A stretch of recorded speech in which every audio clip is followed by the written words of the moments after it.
Down here, we also have Dangote decries high interest rates, seeks government intervention. 5 to die by hanging for headers killing in Osun State. Here we also have Southeast governors to meet Tinubu for Nnamdi Kanu's release. Up here, it says Tinubu seeks National Assembly's nod as tax regime begins January.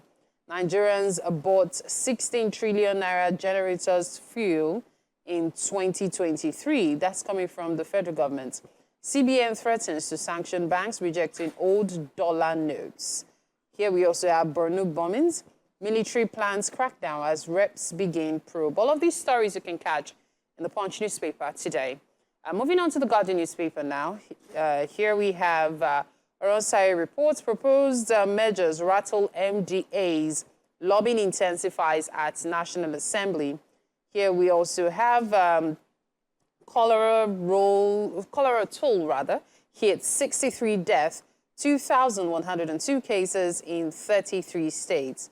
Sultan lacks power to appoint anyone, Sokoto government declares. Still on the front page of the Guardian newspaper, Unity School debacle, how 1,800 teachers got employed but unpaid for 36 months. National Assembly spineless, a rubber stamp, says XPGF DG Lukman. Another story here says Nigerians spend 16.5 trillion naira, 60% of 2024 electricity budget on generators. Federal government rules out fresh withholding tax regulations. Now, of course, you can catch these stories and more in the Guardian newspaper today. From there, we move on to the Daily Times newspaper. And the Daily Times newspaper has this: State of the Nation. Food riots very imminent in Nigeria, warns Agbakoba.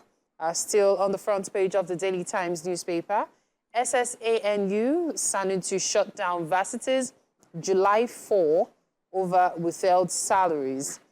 Senate urges NIMET others to make flooding information available timely. Up here, we've got Benue Senator dragged to court for ordering detention of driver for 2 weeks.